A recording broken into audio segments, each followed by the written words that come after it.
যার তন্দ্রা ভাব আসবে উনি যেন স্থান পরিবর্তন করে দেয়। কারণ স্থান পরিবর্তন করলে অঙ্ঘানি, যেটা আমাদের গুনাইয়ের ভাষায়, এটা চলে যায়। এই জন্য অঙ্ঘানি আসলে পরে এটা দূর করার নবীজির পদ্ধতি কি? জায়গা পরিবর্তন করে দেয়, এর মাধ্যমে অঙ্ঘানি দূর হয়। তো আমরা এটা জানলাম, আমরা এটা করব, সুন্নতের উপর আমল হবে ইনশাআল্লাহ। নবী আকরাম সাল্লাল্লাহু আলাইহি ওয়াসাল্লামের সিরাত সম্পর্কে আলোচনা, এটা তো একটা সমুদ্র, এখান থেকে আপনি কি আলোচনা করবেন? নবী আকরাম সাল্লাল্লাহু আলাইহি ওয়াসাল্লামকে আপনি কিভাবে বিবেচনা করবেন? আপনি রাসূল আকরাম সাল্লাল্লাহু আলাইহি ওয়াসাল্লামের কোন দিকটা জানতে চাইবেন? এমন কোনো বিষয় নেই, এমন কোনো ক্ষেত্র নেই, এমন কোনো অবস্থান নেই যেই ব্যাপারে রাসূলের আদর্শ নাই। সব বিষয়ে রাসূলুল্লাহর আদর্শ আছে না নাই? আর আপনি রাসূল আকরাম সাল্লাল্লাহু আলাইহি ওয়াসাল্লামকে একজন সালিশ বিচারক হিসাবে জ্ঞান করেন, আপনি দেখবেন সেখানে রাসূলের আদর্শ আছে, কিভাবে সালিশি করতে হয়। আপনি রাসূলকে একজন ছেলে হিসাবে দেখুন, ছেলের আদর্শ রাসূলের মধ্যে আপনি পেয়ে যাবেন। রাসূলকে আপনি পিতা হিসাবে দেখুন, পিতার আদর্শ আপনি সেখানে পাবেন। আপনি রাসূল আকরাম সাল্লাল্লাহু আলাইহি ওয়াসাল্লামকে একজন স্বাভাবিক সাধারণ নাগরিক হিসাবে দেখুন, সেখানেও রাসূলের আদর্শ আছে না নাই? আপনি নবী আকরাম সাল্লাল্লাহু আলাইহি ওয়াসাল্লামকে একজন শাসক হিসাবে, রাষ্ট্রনায়ক হিসাবে দেখুন, প্রেসিডেন্ট হিসাবে অথবা প্রাইম মিনিস্টার হিসাবে, সেখানেও রাসূলের আদর্শ আছে না নাই? এই জন্যই বলা হয় রাসূল সবার জন্য অনুকরণীয়, সবার জন্য অনুসরণীয়। একজন রাষ্ট্রনায়ক রাসূলের কাছ থেকে আদর্শ গ্রহণ করতে পারবেন, একজন বিজয়ী কমান্ডার রাসূলের কাছ থেকে আদর্শ গ্রহণ করতে পারবেন, একজন সেনাপতি রাসূলের কাছ থেকে আদর্শ গ্রহণ করতে পারবেন। এই সুযোগ আছে না নাই? তো সবার জন্য রাসূল আকরাম সাল্লাল্লাহু আলাইহি ওয়াসাল্লাম আদর্শ। আমি ছোট্ট একটা কথা আপনাদেরকে বলি, নবী আকরাম সাল্লাল্লাহু আলাইহি ওয়াসাল্লাম শাসক। দুনিয়াতে মানুষ শাসকদেরকে ভয় পায়, প্রচন্ড ভয় পায়, কিন্তু রাসূল এমন এক শাসক ছিলেন যাকে মানুষ ভয় পেত না। একদিন রাসূল আকরাম সাল্লাল্লাহু আলাইহি ওয়াসাল্লাম রাস্তা দিয়ে হেঁটে যাচ্ছেন, এই বেদুইন গ্রাম্য মানুষ সে এসেছে, আসার পরে রাসূলকে ডাক দিয়েছে, ইয়া মুহাম্মদ, হে মুহাম্মদ। অথচ আরবের মানুষ যারা মুসলমান তারাও নাম ধরে ডাকতেন না, বলতেন ইয়া রাসূলুল্লাহ। যারা মুশরিক তারাও নাম ধরে ডাকতো না, তারাও বলতো ইয়া আবুল কাসিম। আমাদের সমাজে যেভাবে নিজের ছেলের নাম ধরে মানুষ অমুকের বাপ, অমুকের বাপ, অমুকের বাপ বলে, এভাবে মক্কার মুশরিকরা রাসূলকে বলতো হে আবুল কাসিম। রাসূলের এক ছেলের নাম কাসিম, কাসিমের পিতা। মুশরিকরাও ডাকতো, কিন্তু উনি মুসলমান, গ্রাম্য মানুষ, এত কিছু বুঝেন না, ডাক দিয়েছেন ইয়া মুহাম্মদ। বলুন তো, মন্ত্রী সাহেবকে, এমপি সাহেবকে, চেয়ারম্যান সাহেবকে যদি কেউ নাম ধরে ডাকে তো কি অবস্থাটা হবে? কিন্তু ডাক দিয়েছেন ইয়া মুহাম্মদ, হে মুহাম্মদ। অতঃপর রাসূলের গায়ে নাজরানি, এটা এক এলাকার নাম, একটি চাদর রাসূলের গায়ে ছিল, বড় ডোরাওয়ালা। ওই চাদরে ধরে টান দিস, আরে তাকান আমার দিকে। বেদুইন বলছে, টান দিচ্ছে রাসূল আকরাম সাল্লাল্লাহু আলাইহি ওয়াসাল্লামের চাদরে ধরে, রাসূলের ঘাড়ে দাগ পড়ে গেছে। আচ্ছা, অতঃপর বলছে, মুহাম্মদ, তোমার বাইতুল মাল থেকে আমাকে কিছু দাও। তো কথা তো স্পষ্ট, লোকটা এসেছে কিছু চাওয়ার জন্য, কিছু নেওয়ার জন্য এসেছে। যার কাছে মানুষ কিছু চাইতে আসে, কিছু নিতে আসে, তার সাথে এমন আচরণ করে তো? হ্যাঁ, আপনি কারো কাছ থেকে কিছু নিতে আসলেন, তো দেখবেন আমি কোনো না কোনো ভাবে তার মন জয় করার চেষ্টা করব, আমি তার খেদমত করব, তাকে সম্মান করব, শ্রদ্ধা করব, আমি যে কোনোভাবে তার মন জয় করার চেষ্টা করব। এইভাবে টেনে হেঁচড়ে আপনি কিছু পাবেন তো? কিন্তু রসুল্লাহকে সে ডাক দিয়েছে ইয়া মোহাম্মদ বলে, আবার রসুলের গায়ের চাদরে টান দিয়ে রসুলের গায়ে দাগ ফেলে দিয়েছে, অতঃপর বলছে আপনার বাইতুল মাল থেকে আমাকে কিছু দেন। আল্লাহ রসুল রাগ করলেন না, নারাজ হলেন না, অসন্তুষ্ট হলেন না। রসুল বললেন লোকটা এসেছে আমার কাছ থেকে কিছু নেয়ার জন্য, আরে আমার কাছে আছেই বাকি, ওয়েলফেয়ার ফান্ডে যা আছে সেখানে যদি কিছু বিদ্যমান থাকে তাহলে তাকে নিরাশ করে ফিরে দিও না, অবশ্যই তার হাতে কিছু দিয়ে বিদায় করো। আপনি বলুন তো কেমন শাসক ছিলেন? দুনিয়াতে যারা বিজয়ী হয়, বিজয়ী জাতি যখন বিজিত এলাকায় প্রবেশ করে, তখন সেখানে কি করে? ওই এলাকার সম্মানী মানুষ যারা, এদেরকে লাঞ্ছিত করে, বঞ্চিত করে, হামলা করে, মামলার মাধ্যমে যে কোনোভাবে এদেরকে লাঞ্ছিত বঞ্চিত করে জেলে ঢুকিয়ে রাখে। ঠিক না? আমার কথা বুঝছেন নি আপনারা? যারা বিজয়ী হয়, বিজয়ী জাতি সব সময় পরাজিত জাতির উপর চড়াও হয়। এটাই তো দুনিয়ার বিজয়ীদের কালচার আর নেচার। এটা আল্লাহ বলছেন, ইন্নাল মুলুকা ইদা দাখালু কারিয়াতান আফসাদুহা ওয়া জাআলু আ'ইজ্জাতা আহলিহা আযিল্লা। আল্লাহ বলেন, যখনই কোনো রাজা বাদশাহ কোনো এলাকায় প্রবেশ করে, তখন বিজিত এলাকার মানুষ যারা, ওই এলাকার মানুষগুলো যারা সম্মানী, এদেরকে অসম্মান করে, লাঞ্ছিত করে, বঞ্চিত করে। কিন্তু রসুল যখন মক্কা বিজয় হলো, রসুল মক্কায় প্রবেশ করেছেন কিভাবে? লায়াদাউ রাসাহু বিমা রাআ মিম্মা আকরামাহুল্লাহু মিনাল ফাতহ। আল্লাহ তাআলা মক্কা বিজয়ের মাধ্যমে রসুলকে যে সম্মান দান করেছেন, এটা দেখার পরে রসুল এত বিনয়ী হয়েছেন, এত বিনয়ী হয়েছেন, এত বিনয়ী হয়েছেন। রসুল যেই উটের উপর আরোহিত অবস্থায় ছিলেন, মাথা এত নিচু করেছেন।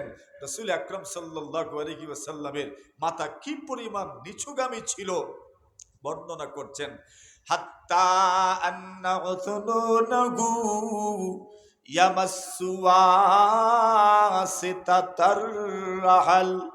আল্লাহ নবী সাল্লাল্লাহু আলাইহি ওয়াসাল্লাম নিজের মাথা এত নিচুগামী করেছেন। দেখনেওয়ালা বর্ণনা করেন, প্রত্যক্ষদর্শী বর্ণনা করেন, আমি তাকায় দেখেছি নবী আকরাম সাল্লাল্লাহু আলাইহি ওয়াসাল্লামের দাড়ি মোবারক ওনার উঠের পিঠকে স্পর্শ করেছে। এত নিচু, মাথা উপরের দিকে না। বিনয় কাকে বলে? এত বিনয়ী হয়ে রাসূল আকরাম সাল্লাল্লাহু আলাইহি ওয়াসাল্লাম মক্কায় প্রবেশ করেছেন। মেরে মুহতারাম হাজিরিন, আমি কোন দিকে আলোচনা করব, আমি দিকটা আগেই নির্ণয় করে দিই। খুব লম্বা চওড়া আলোচনা তো হবে না, সিরাত বিষয়ক এত লম্বা আলোচনা আপনি শুনবেন, বহুত আলোচনা শুনেছেন, অতীতেও শুনেছেন, বর্তমানেও শুনছেন, আগামীতেও শুনবেন। আমি মাত্র কয়েকটা বিষয়ই এখানে আলোচনা করব। আল্লাহ আমাকে তৌফিক দান করুক, আপনাদেরকেও তৌফিক দান করুক, আমিন। আছেন তো আপনারা সবাই? সবাই দেখি হাতটা তোলেন না, দেখি কারা কারা আছেন। মাশাআল্লাহ, আল্লাহ তৌফিক দান করুন, আমিন। এখানে নবীন আলেমদেরকে সংবর্ধনা দেওয়া হয়েছে। প্রথমে আমি তাদের উদ্দেশ্যে দুটি কথা বলছি। প্রথম কথা, ওনাদের করণীয় কি? আমার আগেই মুফতি সাহেব বলে গেছে, আমি ওনাদের রসুলের সিরাত থেকে আমি ওনাদের করণীয়টা আমি তাদের সামনে তুলে ধরছি। অবশ্যই তারাও জানে, এমন নয় যে ওনারা জানেন না। আবু হারুন আল আব্দি রাহিমাহুল্লাহু তাআলা বলেন, কুন্না ইদা আতাইনা আবা সাঈদিন আল খুদরি রাদিয়াল্লাহু তাআলা,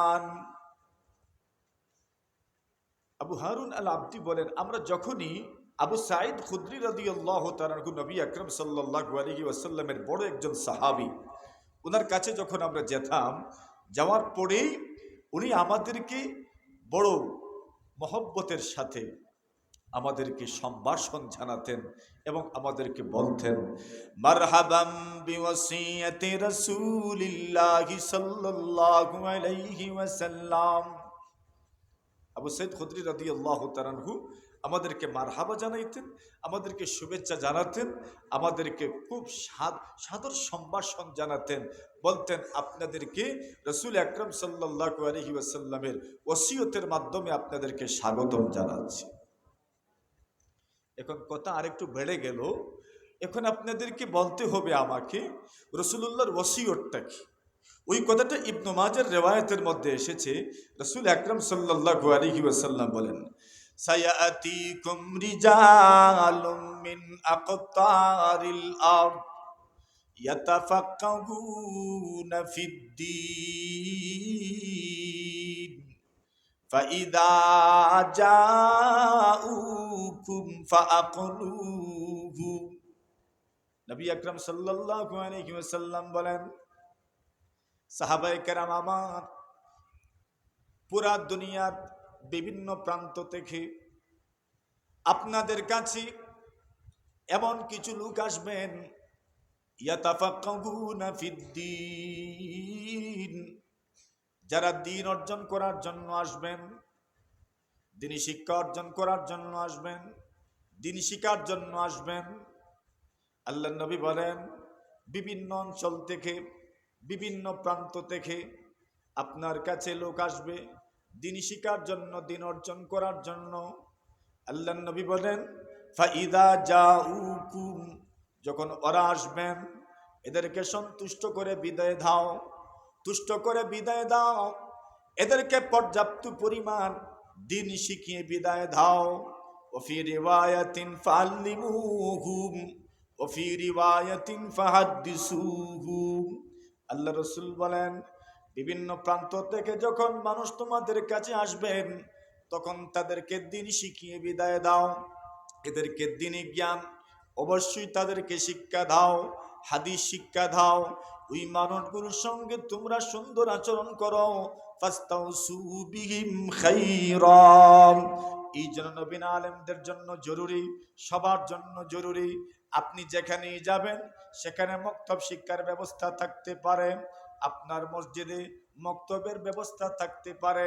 মক্তবে যদি একটা সন্তান আসে, ওই সন্তানটাকে নিজের সন্তান মনে করা। একটা মেয়ে আসবে, ওই মেয়েটাকে নিজের মেয়ের মতো মনে করা। ফাস্তাউসু বিহিম খাইরা, এদের ক্ষেত্রে কল্যাণকামী হওয়া, এদের সাথে ভালো আচরণ করা, এদেরকে কিভাবে দ্বীন শিখানো যায় এই জন্য চেষ্টা করা। আপনার কাছে বিভিন্নভাবে মাদ্রাসায় পড়ালে সেখানেও ছাত্র আসতে পারে, সেখানেও ছেলেরা আসতে পারে, মেয়েরা আসতে পারেন। যখন আসবে ফাস্তাউসু বিহিম খাইরা, এরা যেন কেউ বঞ্চিত না হয়, এদের ঝুলিটা যেন জ্ঞানের মাধ্যমে সমৃদ্ধ হয়ে যায়। এটা ওনাদের করণীয়, আমাদের করণীয় যে যেখানেই যাব সেখানেই আল্লাহর বান্দাবান্দিরা, ছোট্ট ছোট্ট সন্তানরা আমাদের কাছে আসবে অথবা বড়রা আমাদের কাছে আসবে। যখনই আমাদের কাছে আসবে আমাদের করণীয় হলো এদেরকে বিদায় না করা, এদেরকে দূরে সরিয়ে না দেওয়া, বরং যে কোনোভাবে এদের কাছে রাসূল আকরাম সাল্লাল্লাহু আলাইহি ওয়াসাল্লামের আনিত দ্বীন ও ধর্মের কথা তাদের সামনে তুলে ধরা। কথা বলেন ঠিক কিনা? এবার আসেন নবী আকরাম সাল্লাল্লাহু আলাইহি ওয়াসাল্লামের সিরাত থেকে আমাদের জানার মতো কিছু বিষয় তো আলোচনা হওয়া দরকার। আমরা যারা এখানে বসলাম আমলের জন্য, সেই কথাগুলো আমাদের শোনার দরকার। আমি খুব লম্বা করছি না, খুব সহজে আপনাদেরকে বোঝানোর জন্য প্রাথমিক পর্যায়ের দুই একটা কথা বলেই আমি রাসূল সাল্লাল্লাহু আলাইহি ওয়াসাল্লামের জীবনের শেষ সপ্তাহ নিয়ে মাত্র কয়েকটা কথা বলবো ইনশাআল্লাহ। কোন সময় বলেন? শেষ সপ্তাহ, শুরু নয়। আমি শেষ সপ্তাহ সম্পর্কে মাত্র কয়েকটা কথা বলবো, আল্লাহ যদি আমাদেরকে তৌফিক দান করে। নবী আকরাম সাল্লাল্লাহু আলাইহি ওয়াসাল্লাম কেমন ছিলেন ওনার আদর্শ কেমন ছিল, ওনার আচরণ কেমন ছিল, সব আপনাদের জানা আছে। নবী আকরাম সাল্লাল্লাহু আলাইহি ওয়াসাল্লাম তার জীবনের শেষ সময়, একজন মানুষ দেখবেন যখন বৃদ্ধ হয়ে যায়, মরজুল মৌত যখন খুব নিকটবর্তী হয়, মানুষের বিদায়ের সময় যখন ঘনিয়ে আসে, মানুষের আচরণের, মানুষের কথাবার্তায় কিছুটা ফুটে উঠে যেন এই লোকটা দুনিয়াটাকে বিদায় জানাতে চাচ্ছে, ঠিক কিনা? মোটামুটি বুঝে আসে এই লোকটা মনে হয় শেষ সময়ে পৌঁছে গেছেন, মনে হয় দুনিয়া থেকে বিদায় হয়ে যাবেন। রাসূল আকরাম সাল্লাল্লাহু আলাইহি ওয়াসাল্লামও এর ব্যতিক্রম ছিলেন না। নবীজির জীবনের শেষ সময়ও এমন কিছু ভাব কথাবার্তার মধ্যে, আচরণে ফুটে উঠেছিল, বোঝাই যাচ্ছিল রাসূল এই ক্ষণস্থায়ী দুনিয়াটাকে বিদায় জানাতে চাচ্ছেন। এই ক্ষণস্থায়ী দুনিয়ার অধিবাসীদেরকে সাদের সম্ভাষণ, বিদায়ী সম্ভাষণ রাসূল জানাতে চাচ্ছেন। এমন একটা অবস্থার শুরু হয়ে গিয়েছিল। মনে করতে পারেন রাসূল আকরাম সাল্লাল্লাহু আলাইহি ওয়াসাল্লাম প্রত্যেক রমজান মাসে 10 দিন ইতিকাফ করতেন, কিন্তু 10ম হিজরি রাসূলুল্লাহ ইন্তেকাল করেছেন 11 নম্বর হিজরির 3 নম্বর মাস রবিউল আউয়াল মাসের 12 তারিখ রাসূল সাল্লাল্লাহু আলাইহি ওয়াসাল্লাম ইন্তেকাল করেছেন। হিজরি ছিল 11 নম্বর হিজরি, মাস ছিল 3 নম্বর মাস, মাসের নাম ছিল রবিউল আউয়াল মাস। 12ই রবিউল আউয়ালে রাসূল ইন্তেকাল করেছেন। তো রবিউল আউয়ালের আগের মাস হলো সফর মাস, এর আগের মাস হলো মুহররম মাস, এর আগের মাস হলো যুলহিজ্জা মাস, এর আগের মাস হলো যুলকাদা মাস, এর আগের মাস শাওয়াল মাস, এর আগের মাস হলো কোন মাস? রমজান মাস। আর আরবি বছর শুরু হয় মুহররম থেকে, সুতরাং 11 নম্বর হিজরি শুরু হলো মুহররম থেকে। আর যুলহিজ্জা মাস মানে 10ম হিজরি শেষ হয়ে গেল। 10ম হিজরির রমজান মাসে রাসূল আকরাম সাল্লাল্লাহু আলাইহি ওয়াসাল্লাম ইতিকাফ করেছেন 20 দিন। জোরে বলেন, আরো জোরে বলেন, কতদিন? 20 দিন। সব মাসে, সব রমজানে রাসূল ইতিকাফ করতেন 10 দিন। আর ইন্তেকালের আগের বছর, অর্থাৎ যেই বছর রাসূল ইন্তেকাল করলেন, ওই বছরটা ছিল 11 নম্বর হিজরির 3 নম্বর মাস। আর রমজান মাস হলো আরবি বছরের মাসের হিসাব মতো 9 নম্বর মাস। 10 নম্বর হিজরির 9 নম্বর মাসে রাসূল রমজান মাসে ইতিকাফ করেছেন কতদিন? তাহলে এই ইতিকাফের মাধ্যমেই বোঝা যাচ্ছে রাসূল ইঙ্গিত পেয়ে গেছেন, বার্তা পেয়ে গেছেন, কিছুটা বুঝেই নিয়েছিলেন আমার মনে হয় হায়াতের দিন ফুরিয়ে যাচ্ছে। এই জন্য রাসূল আকরাম সাল্লাল্লাহু আলাইহি ওয়াসাল্লাম অন্যান্য বছর রমজান মাসে যেখানে 10 দিন ইতিকাফ করতেন, ওই মাসে রাসূল ইতিকাফ করেছেন কতদিন? 20 দিন। যুলহিজ্জা মাস চলছে, আর তো কয়েকদিন এই বছর শেষ হতে যাচ্ছে। হজের কাজ আলহামদুলিল্লাহ হাজী সাহেবরা আঞ্জাম দিয়েছেন। নবী আকরাম সাল্লাল্লাহু আলাইহি ওয়াসাল্লাম যুলহিজ্জা মাসের 9 তারিখ আরাফার ময়দানে হজের অবস্থায়, যেটাকে বিদায় হজ বলা হয়, হজ্জাতুল বিদা বলা হয়, সেই হজে রাসূল আকরাম সাল্লাল্লাহু আলাইহি ওয়াসাল্লাম সাহাবায়ে কেরামদেরকে সম্বোধন করে বলেন, খুযু আন্নী মানাসিকাকুম। সাহাবীরা আমার, আমি নবীজি তোমাদেরকে নিয়ে হজ করেছি, খুযু আন্নী মানাসিকাকুম, আমার কাছ থেকে তোমরা হজের কাজ, হজের আমাল, হজের বিধিবিধান জেনে নাও।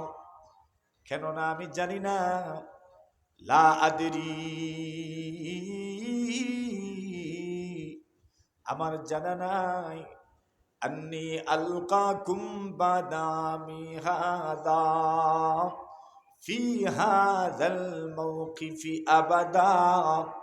আল্লাহর নবী বলেন, সাহাবীরা আমার, আমি জানি না এই বছরের পরে আর কোনদিন এই আরাফা, মিনা, মুজদলিফায় আমি তোমাদের সাথে আর মুলাকাত করতে পারবো, এই ব্যাপারে আমার জানা নাই। এই জন্য তোমরা প্রত্যেকেই হজের বিধিবিধান আমার কাছ থেকে জেনে নাও। কেন আমি জানি না আর কোনো দিন তোমাদের সাথে আমি এমন স্থানে একত্রিত হতে পারবো কিনা। মানে রসুল ইঙ্গিত পেয়ে গেছেন এবং সাহাবায়ে কেরামদেরকে বলে দিচ্ছেন, তোমরা যার যেটা গ্রহণ করা দরকার, যার যা শেখার দরকার, যার যা জানার দরকার, আমার কাছ থেকে তোমরা জেনে নাও, আমার কাছ থেকে তোমরা শিখে নাও। কেননা আমি জানি না, লা আদরি, আমি জানি না, আমি জানি না এরপরে আর কোনোদিন তোমাদের সাথে এই ময়দানে, এই স্থানে একত্রিত হতে পারবো কিনা আমার জানা নাই। তাহলে কি বোঝা যাচ্ছে? রসুলের কথাবার্তার মাধ্যমে অবশ্যই বিদায়ের পূর্বাভাস লক্ষ্য করা যাচ্ছে। কথা বলেন ঠিক কিনা? বুঝেই যাচ্ছে রসুল মনে হয় বিদায় হয়ে যাবেন। মেরে মোহতরম হাজিরিনে কেরাম, রসুল আকরাম সাল্লাল্লাহু আলাইহি ওয়াসাল্লামের এই অবস্থা যখন শুরু হলো, সাহাবায়ে কেরামও আস্তে আস্তে পেরেশান হয়ে যেতে লাগলেন।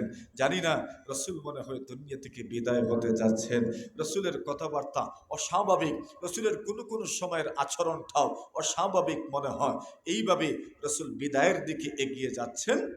শেষমেশ সফর মাসের 28 তারিখ অথবা 29 তারিখ আল্লাহর রসুল সাল্লাল্লাহু আলাইহি ওয়াসাল্লাম বাকিউল গারকাদ, মদিনার কবরস্থানের নাম কি? মদিনার কবরস্থানের নাম বলেন না, জান্নাতুল, বলেন সবাই বলেন, জান্নাতুল বাকি। আসলে জান্নাত শব্দ আমাদের বানানো, নতুবা এই জায়গার নাম হলো বাকি। এখানে একটা গাছ ছিল, গারকাদ গাছ, এই জন্য ওই গাছের দিকে নিসবত করে এই কবরস্থানকে বাকিউল গারকাদ বলা হয়। তাহলে বাকি কবরস্থানে রাসূল আকরাম সাল্লাল্লাহু আলাইহি ওয়াসাল্লাম এক জানাজায় অংশগ্রহণ করতে গেলেন। কোনো ইতিহাসবেত্তারা লিখেন, মনে হচ্ছিল যেন রাসূল সাল্লাল্লাহু আলাইহি ওয়াসাল্লাম শেষ মেশ তার সাহাবায়ে কেরামদের কবর জিয়ারত করেছেন। আল্লাহ নবীজি সফর ইন্তেকাল করেছেন কোন মাসে? জুরে কোন? রবিউল আউয়াল মাসের কত তারিখ? 12 তারিখ। আর আল্লাহর রাসূল সাল্লাল্লাহু আলাইহি ওয়াসাল্লাম বাকি কবরস্থানে গিয়েছেন সফর মাসের এর আগের মাসের 28 তারিখ অথবা 29 তারিখ। আল্লাহর রসুল যখন কবরস্থানে গিয়েছেন, আসার পথে রাসূলুল্লাহ সাল্লাল্লাহু আলাইহি ওয়াসাল্লাম অসুস্থ হয়ে পড়লেন। শরীরে প্রচণ্ড জ্বর উঠেছে, পুরো শরীর যেন কাঁপছিল। রাসূল আকরাম সাল্লাল্লাহু আলাইহি ওয়াসাল্লামের মাথা ব্যথা শুরু হলো, প্রচণ্ড মাথা ব্যথা, শরীরে জ্বর, প্রচণ্ড জ্বর, মাথা ব্যথাও, প্রচণ্ড মাথা ব্যথা শুরু হয়েছে সফর মাসের শেষ দিকে 28 তারিখ অথবা 29 তারিখ। আর আল্লাহর রসুলের ইন্তেকাল হলো কত তারিখ? 12 তারিখ। এইবার মিলান তো, 28 তারিখে যদি রসুল অসুস্থ হন তো 28, 29 2 দিন, আর 12 তারিখ ইন্তেকাল, 14 দিন রসুল অসুস্থ ছিলেন। 29 তারিখ অসুস্থ হইলে রসুল 13 দিন অসুস্থ ছিলেন। কতদিন? জোরে বলেন। 13 দিন। আমাদের সমাজেও অনেক মানুষ, আল্লাহর বান্দাগণ, আল্লাহর বান্দিগণ ইন্তেকালের আগে অসুস্থ হয়ে পড়েন এবং কোনো রোগের কারণেই ওনারা মারা যান। আছে না? কোনো রোগের কারণেই মারা যান। আবার কিছু মৌত এমনও আছে, আল্লাহর বান্দা হঠাৎ মৃত্যুবরণ করেন, এমন মৃত্যু আছে না নাই? কোনটা ভালো? সবাই একমত তো? অনেক সময় আমরা বলি না, আল্লাহর কোনো বান্দা হঠাৎ মারা গেল, তো আমরা বলি তার জানটা বড় সহজে কবজ হয়ে গেছে, তার মৃত্যুটা বড় ভালো হয়েছিল। এমন কিছু কথাও আমাদের মুখ থেকে শোনা যায় কি না? এটা বাস্তবিক অর্থে এটা কোনো ভালো মৃত্যু নয়, বরং ভালো মৃত্যু। অনেক সময় আমরা আরেকটু অ্যাডভান্স হয়ে যাই। আমরা অনেক সময় বলি, কোনো মানুষ যখন প্রচণ্ড কোনো রোগে মারা যান, যখন কোনো জটিল রোগে আক্রান্ত হয়ে মারা যান, যখন কোনো মানুষ আল্লাহর বান্দাবান্দি গড়ে দীর্ঘদিন বিছানায়, আল্লাহর বান্দাগণ শায়িত অবস্থায় আল্লাহর বান্দাবান্দিগণ মারা যান, এদের ব্যাপারে আমাদের নেগেটিভ ধারণাও আসে কিনা? অনেকের ব্যাপারে আমরা বলি জীবনে কোন পাপ যে করেছে আল্লাহই জানে, এজন্য পাপের প্রায়শ্চিত্ত হচ্ছে তার এখানে। এমন কোনো ধারণা কোনোদিন করিয়েন না। রাসূল আকরাম সাল্লাল্লাহু আলাইহি ওয়াসাল্লাম তার ইন্তেকালের আগে অসুস্থ ছিলেন কতদিন? 14 দিন অথবা 17 দিন রাসূলুল্লাহ সাল্লাল্লাহু আলাইহি ওয়াসাল্লাম অসুস্থ ছিলেন। আল্লাহু আকবার। আল্লাহ রসুল এক হাদিস শরীফে রসুল করিম সাল্লাল্লাহু আলাইহি ওয়াসাল্লাম বলেন, আল্লাহ তাআলা কিছু বান্দা বান্দির জন্য জান্নাতে একটা পজিশন আগের থেকেই নির্ধারণ করে রাখেন যে এই লোকটা মারা গেলে জান্নাতের অমুক স্থানে আসবে, অমুক পজিশনে আসবে, অমুক মর্তবায় আসবে, অমুক স্তরে আসবে। কিন্তু আল্লাহর বান্দার যে আমল, ওই আমল এই পর্যায়ের নয় যে আমল তাকে ওই পর্যায়ে নিয়ে যাবে, ওই স্থানে নিয়ে যাবে, ওই মর্যাদার আসনে আসীন করবে, এমন আমল আসলে তার নাই। আল্লাহ তাআলা তার ইন্তেকালের আগে তাকে এমন রোগ দেন, ওই রোগের কারণে আল্লাহর বান্দা ধৈর্য ধারণ করে, আল্লাহর বান্দা ধৈর্য ধারণ করতে করতে করতে করতে তার গুনাহ মাফ হতে থাকে। গুনাহ যখন আর থাকে না, সব গুনাহ যখন মাফ হয়ে যায়, যখন সে পুত পবিত্র হয়ে যায়, যখন সে পাক হয়ে যায়, তখন তার ওই অসুস্থতার কারণে, তার কষ্টের কারণে আল্লাহ তাআলা তার মর্যাদা বৃদ্ধি করতে থাকেন। মর্যাদা বাড়তে বাড়তে বাড়তে বাড়তে যখন সেই জান্নাতের পূর্ব নির্ধারিত ওই সময়ের উপযোগী, ওই স্থানের উপযোগী হয়, তখনই আল্লাহ তাআলা তাকে মৃত্যু দান করেন। তাহলে কি বোঝা গেল? মৃত্যুর আগে রোগটা অশনি সংকেত না ভালো? জোরে বলেন। কেন? আল্লাহর বান্দা ধৈর্য ধারণ করবে, আল্লাহ তাআলা তার মর্যাদা বৃদ্ধি করবেন, মর্যাদা বাড়িয়ে দিবেন। নবী আকরাম